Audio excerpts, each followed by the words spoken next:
여러분 되었으면 좋겠습니다. 우리 마태복음 오늘은 8장 23절부터 27절까지의 말씀, 우리가 신명기서와 마태복음을 지금 격주로 살펴보고 있는데요. 오늘은 지지난주에 살펴봤던 마태복음 8장에 이어서 23절부터 27절까지의 말씀, 짧은 구절인데요. 함께 교독하도록 하겠습니다. 마태복음 8장 23절부터 27절까지의 말씀을 저와 여러분이 교독합니다. 배에 오르심에 제자들이 따랐더니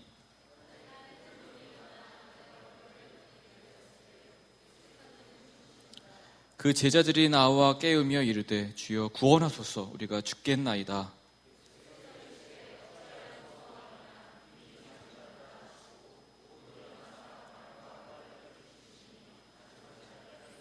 같이 읽습니다. 그 사람들이 놀랍게 여겨 이르되 이가 어떠한 사람이기에 바람과 바다도 순종하는가 하더라. 아멘. 한 번 더 잠시 기도합니다. 주님,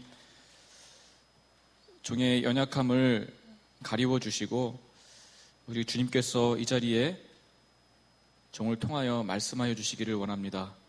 또 들을 수 있는 길을 열어주시고 말씀에 따라서 우리의 삶에 잘 적용할 수 있도록 성령께서 주장하여 주시옵소서. 예수님의 이름으로 기도합니다. 아멘. 우리는 마태복음부터 집중적으로 나타나는 예수님의 기적사건을 지금 하나하나 살펴보고 있는데요. 그런데 이제 오늘 23절부터 나오는 기적사건은 여타의 기적사건과는 좀 차별화된 특징이 있습니다. 병을 고치시고 귀신들을 쫓아내시는 그런 아주 초자연적인 기적들을 계속적으로 베푸시는 것은 맞지만 혹자는 이렇게 생각할 수도 있는 거예요. 마술 아니냐? 야, 그럼 속임수에 불과하지. 누구나 할 수 있는 거 아니야? 우리 이방 종교도 다 하는 것들인데, 혹은 의학적인 기술로도 가능한 일 아니냐라고 하면서 예수님의 기적 사건을 일축할 수도 있는 것입니다. 그만큼 흉내나는 사람들이 당대에도 많이 있었죠. 특별히 사도행전에 보시면 마술사 시몬이라는 사람이 등장하는데 많은 그런 기적들, 이런 것들을 행했던 것을 우리가 성경을 통해서 살펴볼 수가 있습니다.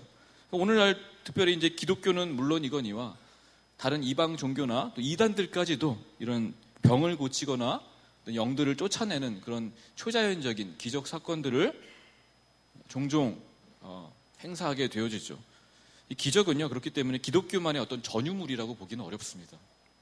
의학적으로도 얼마나 많은 질병들을 지금 고치고 있어요. 당시 이제 출애굽 때도요, 구약 성경을 우리가 신명기를 통해서 살펴보고 있지만 모세를 통해서 지팡이로 뱀을 만드는 그런 기적을 베풀었죠. 그리고 나일 강문을 이제 변해서 피가 되게 하였고요. 그리고 그 나일 강에서 개구리들이 막 튀어나오게 했죠. 무수한 개구리 떼들이. 이것을 그 당시의 애굽 사람들, 애굽의 마술사, 요술사들도 똑같이 행하더라는 것입니다. 예, 물을 피물로 변하게 하고요. 또 개구리들을 이렇게 튀어오르게도 할 수 있더라는 거죠. 그러다 보니까 바로가 뭐 기적을 보고서 우와 놀라고 두려워했던 게 아니라 이제 무시했습니다. 우리도 다 할 수 있는 거 아니냐? 우리 마술사들도 다 하고 있다. 그런데 여러분 출애굽기를 보면 아시겠지만 세 번째 기적부터는 좀 달라지죠. 즉 이제 땅의 그 먼지를 가지고 이를 이제 만들어서 사람들에게 이가 달라붙게 한다라는 그런 일이라든지, 혹은 화덕의 그을음을 통해서 악성 종기를 이제 나게 해서 가축대나 사람들에게 악성 종기가 생기게 만드는 그런 기적 등은요, 마술사들이 하려고 했지만 흉내를 내지 못한 거예요. 포기하고선 바로에게 가서 이렇게 말하죠. 이는 하나님의 권능이니이다. 이스라엘의 하나님이 있습니다라고 이제 인정하기 시작한 거예요. 그리고 이제 그 이후부터의 사건, 우박이 떨어지고 메뚜기의 재앙이 일어나고 그리고 흑암이 덮여서 사람들이 보지 못하게 되는 그런 수많은 기적 기사들은요, 마술사들이 흉내를 내지 못할 뿐만 아니라 그들도 당했습니다. 그리고 수많은 애굽 사람들과 그 애굽의 고관들도 당하게 되자 이제 바로에게 찾아가서 이렇게 설득하게 되어지죠. 출애굽기 10장 7절에 이런 말씀이 있는데, 바로의 신하들이 바로에게 말하되 그 사람들을 보내어 그들의 하나님 여호와를 섬기게 하소서. 왕은 아직도 애굽이 망한 줄을 알지 못하시나이까? 라고요. 우리 망했습니다. 우리가 수많은 신들을 섬겼고 강한 신들을 우리가 가지고 있다고 생각했지만 이스라엘의 그 여호와 하나님을 이겨내지 못했습니다. 지금 보십시오, 얼마나 쑥대밭이 되었는지. 수많은 신들이 있지만 그 신들 중에 이 이스라엘의 신이 가장 뛰어나고 가장 강한 신임을 우리가 인정할 수밖에 없습니다라고 지금 바로에게 고백하는 장면이에요.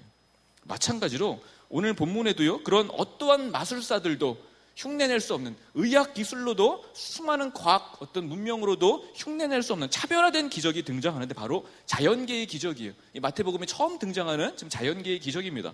과학 기술이 발달한 오늘날 보십시오. 얼마나 첨단 그런 기술들이 많이 좀 활용화되고 있어요. 그럼에도 불구하고 여전히 인간을 괴롭히는 가장 큰 대적은 뭡니까? 정복하지 못한 대적, 자연 아니겠어요? 그래서 질병은 어느 정도 또 극복하고 또 많은 어떤 질병들은 정복한 것들이 많이 있지만 여전히 태풍을 우리가 정복했습니까? 예측만 할 뿐이죠. 뭐 지진 같은 쓰나미를 우리가 정복할 수 있습니까? 무마시킬 수 있습니까? 어림도 없죠. 속수무책으로 그냥 예측만 할 뿐이지 그냥 당할 수밖에 없는 입장입니다. 여전히 그래요. 그런데 예수님이 바로 그런 무서운 자연의 힘을 제압하더라는 것을 오늘 본문이 보여주고 있습니다. 그러나 여러분이 좀 오해하시면 안 돼요. 우리가 영화를 많이 보다 보니까 마블사에서 요즘 많은 영화들이 있죠. 초인들이 그 슈퍼맨이나 누구의 토르 같은 그런 초인들이 어떤 엄청난 괴력과 힘을 가지고 태풍을 날려버린다든지 훅 불어가지고 멀리 파도를 잠잠케 한다든지 그런 어떤 제압하는 방식으로서가 아니라 단지 어떻게 지금 예수님께서 이것을 제압하십니까? 말씀으로만 제압하고 있는 거예요. 좀 더 엄밀하게 말해서 말씀으로 자연을 제압하는 것이 아니라 뭡니까? 말씀에 자연이 순종하더라는 것입니다. 자연 만물의 주인이라는 것을 보여주고 있는 거예요. 그래서 여러분 오늘 본문 26절 말씀을 보십시오. 예수께서 이르시되 바람과 바다를 꾸짖으시니 아주 잔잔하게 되거늘 그 사람들이 놀랍게 여겨 이르되 이가 어떤 사람에게 바람과 바다도 순종하는가? 어떻게 이 자연 만물이 저 강력한 폭풍과 쓰나미가 그 말 한마디에 순종하는가? 여러분 놀랍지 않습니까? 너무 많이 들어서 익숙하지만 여러분 한번 상상을 해보십시오. 엄청난 쓰나미가 몰려오고 지진으로 수많은 사람들이 죽어가고 있는 이런 상황 속에서 말씀 한마디로 잠잠케 하더라. 자연이 순종하더라. 엄청난 일입니다. 이 말씀은 사실 시편에 이미 예언된 말씀이기도 해요. 시편 107편 25절부터 30절까지의 말씀을 보시면요, 새번역 성경으로 제가 읽어드릴게요. 그는 말씀으로 큰 폭풍을 일으키시고 물결을 산더미처럼 쌓으신다. 말씀으로요. 배들은 하늘 높이 떠올랐다가 깊은 바다로 떨어진다. 그런 위기에서 그들은 얼이 빠지고 간담이 녹는다. 그들이 모두 술 취한 사람처럼 비틀거리며 흔들리니 그들의 지혜가 모두 쓸모없이 된다. 그러나 그들이 고난 가운데서 주님께 부르짖을 때에 그들을 공경에서 벗어나게 해주신다. 폭풍이 잠잠해지고 물결도 잔잔해진다. 사방이 조용해지니 모두들 기뻐하고 주님은 그들이 바라는 항구로 그들을 인도하여 주신다. 오늘 본문과 정확하게 일치하는 말씀 아닙니까? 수천 년 전에 시편 기자를 통해서 기록된 이 예언의 말씀을 지금 누가 성취하셨다고요? 예수님께서 성취하셨습니다. 곧 예수님이 어떤 분이라는 것을 증명하는 거예요. 하나님이시라는 거죠. 즉 천지 만물을 그 말씀으로만 창조하셨던 그 창조주 하나님이 바로 여기에 성육신하신 예수님이라는 것을 지금 보여주는 사건이에요. 하나님께서 말씀으로 창조하셨듯이 예수님도 그 말씀으로 어그러지고 죄로 말미암아 뒤틀린 세상을 회복시키고 새롭게 재창조하더라는 것이죠. 곧 예수님이 하나님이시라는 사실을 지금 이 사건을 통해서 명백하게 보여주시는 겁니다. 여러분 예수님이 하나님이심을 믿으십니까? 여러분 가장 중요한 우리 신앙의 고백이에요. 예수님은 하나님이시며 하나님의 아들 되시죠. 그런데 그 하나님이신 예수님께서 우리를 지금 부르고 계십니다. 여러분 그런데 부르시면은 항상 뭐가 따라옵니까? 목적이 있죠. 그냥 부르심으로 끝나는 경우는 없습니다. 부르실 때 목적이 따라온다라고. 그래서 우리가 이번에 수련회 때 목사님을 통해서 우리가 많이 들었죠. 즉 소명은 사명을 위한 것이다라고요. 즉 부르심은 사명을 감당하기 위한 부르심이라는 것이죠. 그 사명이 무엇입니까? 즉 우리를 부르신 그 목적이라는 게 뭐예요? 우리가 말씀을 통해서 여러 가지로 여러 다양한 각도로 설명하고 있지만 우리 수련회 때 가장 특별히 많이 들었던 바로 하나님의 언약 백성으로서의 부르심이고 언약 백성답게 살도록 우리에게 사명을 주신다는 것이죠. 즉 다시 좀 더 쉽게 말하면 하나님의 자녀가 되게 하시고 하나님의 자녀답게 살게 하시는 것이 우리의 목적이죠. 살아가는 사명이라는 것입니다. 오늘 본문의 의거에서 다른 말로 바꾼다면 뭡니까? 예수님의 제자가 되게 한다는 거예요. 그것이 우리의 사명이자 목적입니다. 그러나 지난번에 우리가 살펴본 것처럼 그래 예수님의 제자가 되어야지, 그래 언약의 신실한 주의 백성이 되어야지 결심만 한다고 그렇게 제자가 되고 하나님의 자녀가 될 수 있습니까? 없죠. 여러분 19절 말씀, 우리가 지난번에 살펴봤던 말씀도 한번 보십시오. 8장 19절에 보시면 서기관이 등장하는데 제자가 되겠다고 결심했지만, 예수님을 내가 따라가겠습니다 라고 했지만 어떻습니까? 예수님께서 머리 들 곳조차 없다라는 그런 예수님의 대답에 주저하고 망설이더라는 거예요. 지금 뭡니까? 세상에서의 성공은 물론이거니와 안락함과 안전함까지도 보장받지 못한다는 사실을 우리가 분명히 각오하지 않으면 예수님의 제자가 될 수 없다는 것입니다. 즉 자기의 꿈과 야망과 자기 자신마저 포기하지 않으면 예수님의 제자로 나아갈 수 없다는 거예요. 또한 21절에 나와 있는 말씀도요, 부름받은 한 사람이 등장합니다. 나를 따라오라 한 사람이 부름을 받았어요. 그러나 뭐라고 변명합니까? 아버지를 장사하고 나서 예수님을 따라갈 수 있도록 선처를 베풀어 주십시오라고 합니다. 그때 문제 때문에 주저했어요. 정확하게 말하자면 뭐였다고요? 즉 예수님을 따를 수도 있지만 그 따르는 것보다 저에게 더 급한 일이 있습니다. 가족을 장사하는 것보다 더 중요한 일이 어디 있겠습니까? 라고 변명하는 것이죠. 여러분 뭐라고 말씀하셨습니까? 그런 자는 따라올 수 없다고요. 여러분 예수님보다, 예수님의 제자가 되는 것보다 더 중요한 일이 우리에게 있습니까? 없습니까? 성경은 분명하게 우리에게 선포합니다. 없다고요. 예수님의 제자가 되고 주의 언약 백성으로 살아가는 것보다 더 중요한 것은 우리 삶에 없습니다. 우리가 인간이 맞다면요, 하나님의 창조된 백성이 맞다면요, 그래서 예수님을 따라가는 삶이 여러분의 우선순위에서 밀려나게 되면, 혹은 예수님의 제자가 되는 것과 동등된 어떤 많은 일들이 여러분 가운데 있다면, 그러면 여러분은 예수님의 제자로 살아갈 수가 없는 거예요. 단순한 결단과 마음의 사모함만으로는 제자가 될 수 없는 것이죠. 그러나 여러분 오늘 23절부터의 본문을 보십시오. 지금 누가 그런데 따라갑니까? 제자들이. 즉 앞에 있던 그런 서기관과 한 사람과는 대조적으로 예수님의 제자들은 나를 따라오라 하는 예수님의 그 명령에 따라 나서게 됩니다. 굉장하죠. 즉 세상에서 이 사람들은 뭐 한 거예요? 인정받기를 포기한 사람들입니다. 세상에서의 안락함과 안정을 일찌감치 내려놓은 사람인 거예요. 부르시자마자 즉시 내려놓고 예수님을 따라가더라는 것이죠. 즉 제자가 되는 것을 가장 최고의 가치와 우선순위로 올려놨다는 것을 지금 증거하고 있습니다. 엄청난 헌신이죠. 예수님의 제자들이 참 대단한 사람들입니다. 대단한 결단을 한 거예요. 여러분 저는 수련에 참석하신 분들은 알겠지만 이번 수련을 통해서 많은 분들이 말씀에 따라 살겠다고 결단했습니다. 뜨겁게 기도하고 결심했어요. 그렇죠. 말씀에 따라 산다는 것은 뭡니까? 또 다시 바꿔 말하면 예수님의 제자가 되겠다라는 결단인 거죠. 얼마나 귀한 헌신입니까?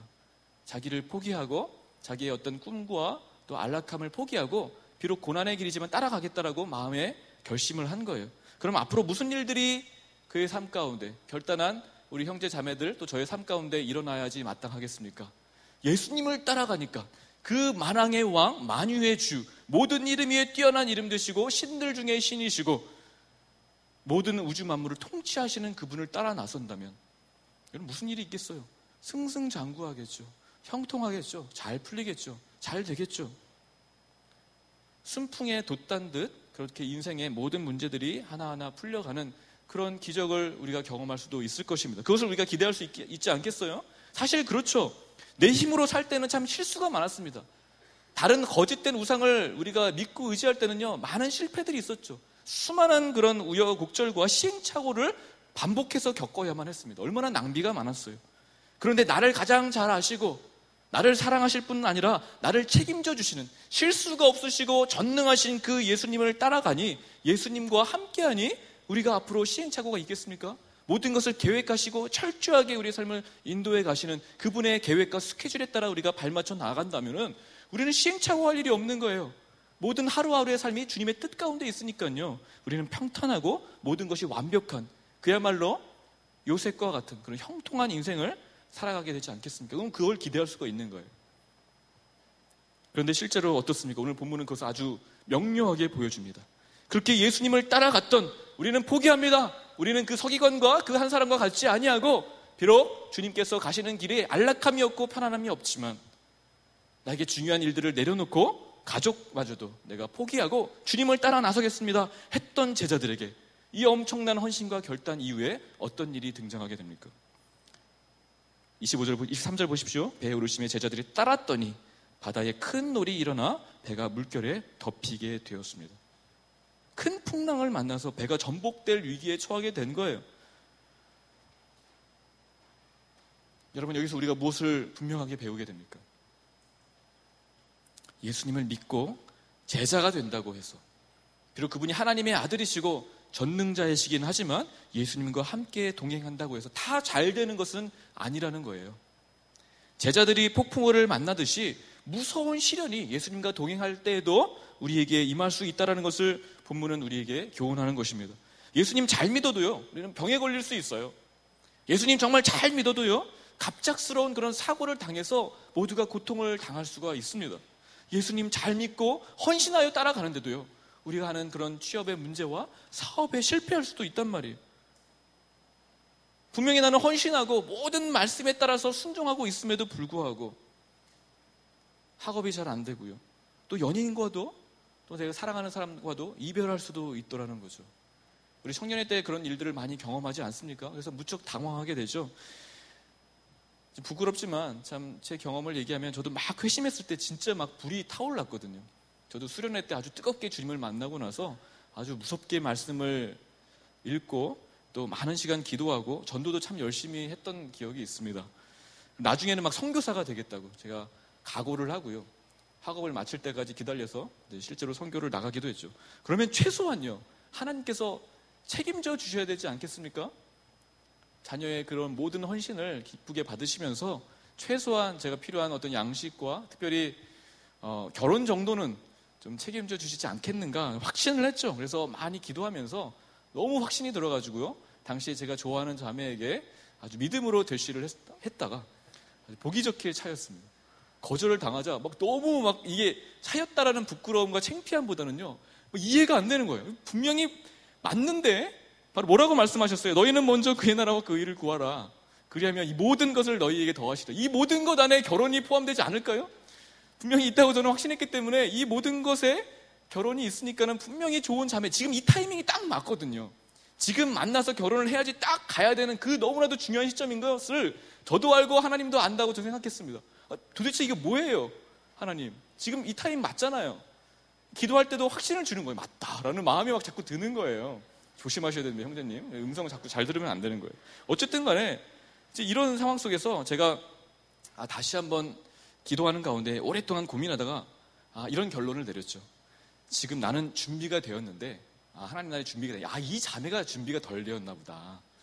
그래서 나를 지금 나의 스케줄에 맞춰서 이 자매를 끌고 갈 게 아니라 이 자매도 확신을 얻고 준비될 수 있을 때까지 기다려야 되겠다, 이런 어떤 확신이 들었습니다. 그래서 이 자매를 선교사로 헌신할 때까지, 또 저와 결혼에 대한 그런 확신을 가질 때까지 무려 6년을 기다렸습니다. 이제 아내가 없으니까 제가 이런 막말을 하는 거예요. 6년을 기다렸습니다. 그 사이에 저는 그 선교 훈련을 받고요, 이제 2년간 또 그 아제르바이잔에서 선교 사역을 마치고 계속해서 기도했어요. 그리고 제가 돌아왔는데 좀 많이 포기했죠. 사실은 많이 포기하고 돌아왔는데 이 자매가요, 정말 깜짝 놀라게 선교사로 헌신을 한 거예요. 그리고 이 자매가요, 선교 훈련까지 받고 있더라고요.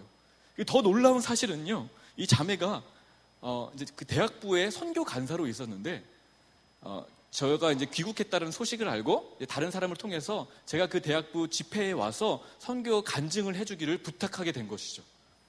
그래서 제가 가서 그 집회에 가서 선교에 대한 간증을 했더라는 건 아닙니까? 그리고 이제 그 자매를 조용히 만났죠. 야, 이거보다 확실한 사인이 어디 있어요? 선교사로 헌신했죠. 저를 불렀죠. 야, 이거는 맞구나. 그래서 정말 두근두근하는 가슴을 가지고 주님께 찬양을 올려드리고 이 자매와 맛있는 식사를 먹으면서 조용히 물어보려는 그런 찰나에 자매가 먼저 대답하더라고요. 오빠, 저 결혼할 사람이 생겼어요.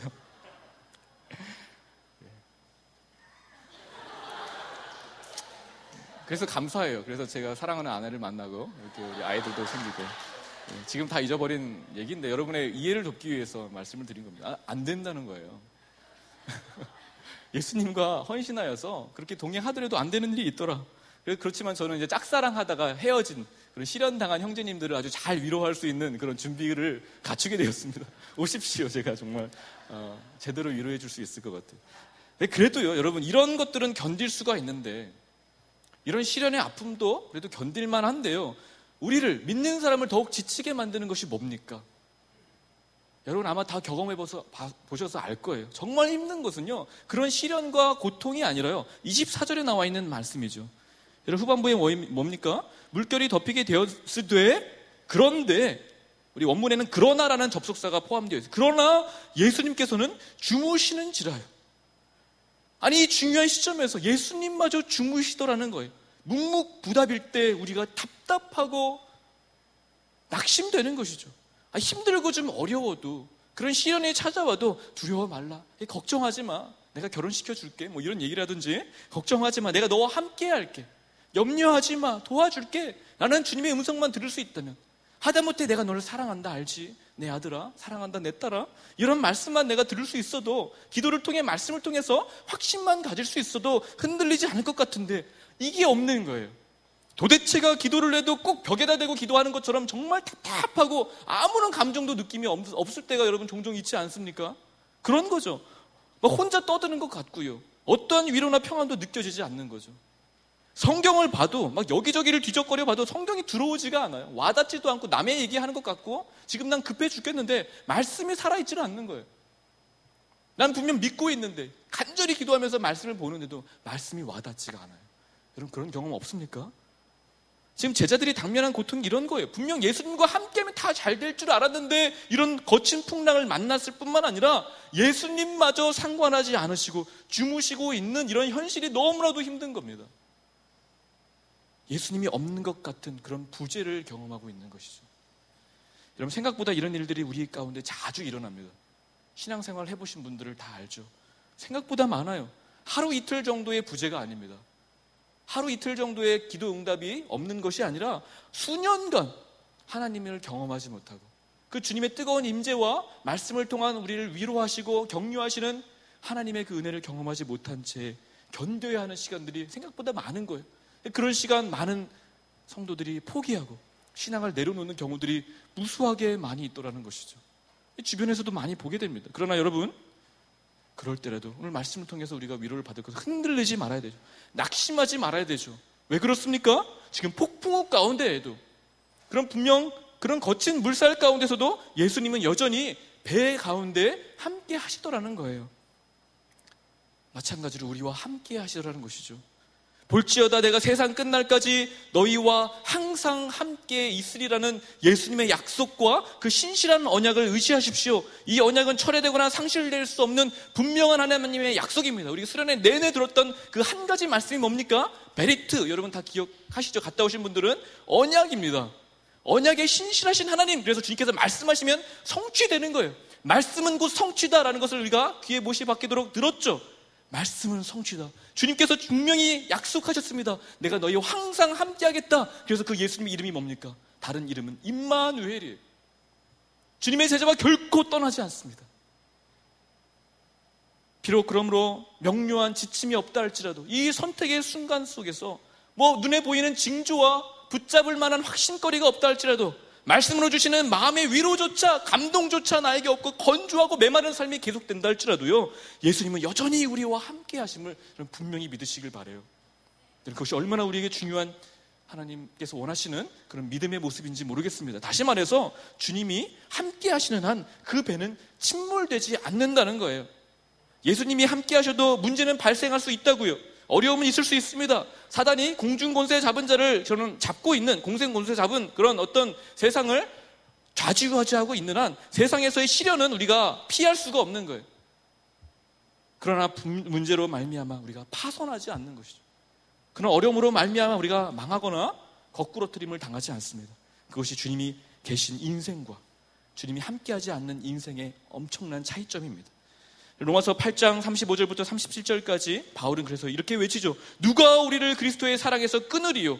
환난이나 공고나 박해나 기근이나 적신이나 위험이나 칼이랴. 기록된 바 우리가 종일 주를 위하여 죽임을 당하게 되며 도살당할 양같이 여김을 받았나이다 함과 같으니라. 그러나 이 모든 일에 우리를 사랑하시는 이로 말미암아 우리가 넉넉히 이기느니라. 바울이 외치는, 여러분, 그 믿음이 우리 가운데 있기를 원합니다. 항상 함께 하셔서 어떠한 고난과 역경 속에서도 우리는 흔들리지 않을 수 있는 것은 그분이 함께 하실 뿐 아니라 그 사랑하시는 주님께서 우리를 넉넉히 이기도록 하시기 때문에 그렇습니다. 그런데 여러분, 26절에 이 말씀을 보시면 예수님께서 제자들을 책망하는 거예요. 이런 믿음이 없었던 것이죠. 책망하십니다. 여러분, 제자들에게 큰 문제는 무엇입니까? 구체적으로 25절 말씀을 보시면요, 솔직히 폭풍에 배가 잠기고 뒤집힐 그런 위기 상황에 봉착하게 되면요, 당연히 예수님을 흔들어서 깨우고 살려달라고 부르짖는 것이 당연한 거 아니에요? 제자가 잘못한 게 있습니까? 여기 말씀을 보십시오. 제자가 잘못한 게 뭡니까? 당연히 어려움을 만나면요, 예수님을 흔들어 깨워서라도 여러분 부르짖고 간구하셔야 돼요. 그거 나쁜 거 아닙니다. 잘하는 거예요. 잘못한 게 없잖아요. 그런데 왜 잘못했다고 책망하십니까? 뭐가 문제였어요? 25절에서 여러분 발견할 수 있는 한 가지 단서가 있습니다. 그 마음 상태는 우리가 본문을 통해서 발견하지 못하지만 한 가지 단서는 이것이죠. 그들의 고백 속에 뭐가 있습니까? 우리가 죽겠나이다요. 이걸 통해서 그들이 잘못했다는 것을 알 수 있어요. 죽겠나이다. 여러분, 어디서 많이 들어본 얘기죠? 출애굽했던 이스라엘 백성들이 광야에서 자주 했던 소리가 이거입니다. 죽겠나이다. 광야에서 먹을 것이 없는데 배고파지니까 모세를 향해 원망하며 죽겠나이다. 출애굽기 16장 3절에 너희가 이 광야로 우리를 인도하여 내어 이 온 회중이 주려 죽게 하는도다. 우리는 이제 죽는구나 라면서 원망합니다. 또 물이 없는 광야에서 목이 마르자 모세를 향해서 버럭 소리를 지르며 출애굽기 17장 3절에 당신이 어찌하여 우리를 애굽에서 인도하여 내어서 우리와 우리 자녀와 우리 가축이 목말라 죽게 하느냐. 죽겠다. 우리가 죽겠나이다 라는 고백과 일치하죠. 바로 이것이 문제였던 겁니다. 놀라운 기적으로 이스라엘을 출애굽시켰던 그 하나님, 약속의 땅으로 인도하는 과정 가운데 왜 못 믿어요? 그런데 그 한순간도 참아내지 못하고 당장 물이 없으니까, 당장 먹을 게 없으니까는 하나님을 원망하고 탄식하면서 죽겠다라고 모세를 달달 볶는 모습들처럼 지금 예수님의 제자들도 마찬가지죠. 예수님의 표적과 기사들을 분명히 8장 내내 경험하고 있잖아요. 그럼에도 불구하고 이 잠깐의 풍랑조차 견디지 못한 채에 죽겠다라고 예수님을 들들 볶으며 깨우면서 원망하고 있는 것입니다. 여러분, 우리도 얼마나 힘들면 죽겠다. 저도 오늘 자주 얘기했는데 나 정말 너무나 피곤해서 못 살겠다, 죽을 것 같다라는 소리 많이 하죠. 그런 의미가 아니라요, 단순한 그런 습관적인 불평이 문제가 아니라 두려움에 기인한 탄식이 문제였던 겁니다. 즉 이들의 중심에 두려움이 있었던 거예요. 이걸 어떻게 알 수 있냐면 예수님은 26절 말씀에 뭐라고 그들의 대답에 응수하십니까? 예수님께서 이르시되 어찌하여 무서워하느냐라고요. 즉 죽겠습니다라는 고백 뒤에는요 두려움이 있었던 겁니다. 여러분, 고난이 닥칠 때 두렵죠. 여러분, 정말 많은 위기가 여러분에게 봉착할 때 진짜 두렵고 무서운 이유가 뭡니까? 그래서 나 죽겠다, 망하겠다라고 탄식하는 이유가 뭡니까? 그 문제 자체가 고통스러울 수도 있지만 사실 더 우리가 무섭고 두렵고 그런 공포스러운 이유는요, 이 고난이 언제 끝날지 모르기 때문에 그래요. 지금 고난이 닥쳤는데 언제 끝날지를 모르고 이게 그냥 계속 갈 것만 같은 거죠. 이러다 망할 수가 있겠구나. 터널에 들어갔는데 터널의 끝이 보이지 않는 것이죠. 아, 이대로 죽는구나, 나는 끝장나는구나 라는 그런 위기의식 때문에 두려움에 사로잡히는 것이죠. 바로 이 문제를 예수님께서 책망하시는 겁니다. 예수님의 제자들에게는 두려움이 없어야 되는 거예요. 반면 여러분, 예수님은 어떤 모범을 보이십니까? 여러분, 예수님이 항상 우리에게 말씀하시고 분명 메시아이자 구원자로서 우리에게 나타내시지만 또한 우리의 모범으로서도 복음서에서는 예수님께서 등장하고 있죠. 즉 어떤 모범을 지금 본문에서 보이고 있어요? 26절에 그런 폭풍우 가운데서도 26절이 아니죠. 그런 폭풍우 가운데서도 주무셨다라는 모범을 보이고 있습니다. 위기에서 자는 게 그런 모범인가? 우리가 그러면 자야 되는가? 이런 의미가 아니죠. 뭘 의미합니까? 주무셨다라는 게. 물론 완전한 인간으로 오셨다라는 것을 좀 드러내는 거예요. 예수님도 많은 사역 때문에 피곤하셨습니다. 육체적 한계로 인해서 피곤을 견디지 못해 배를 타자마자 막 골아 떨어지신 것이죠. 그러나 반면에 이곳에는 또한 중요한 메시지가 있습니다. 어떤 거예요? 그럼에도 시편 4편 8절에 이런 말씀이 있습니다. 내가 평안히 눕고 자기도 하리니 나를 안전히 살게 하시는 이는 오직 여호와이시니라. 평안히 눕고 잘 수 있는 것은 무엇 때문이라고요? 성도가 평안할 수 있는 것은 바로 우리를 안전하게 살게 하시는, 지키시는 여호와 하나님 때문에 그렇습니다.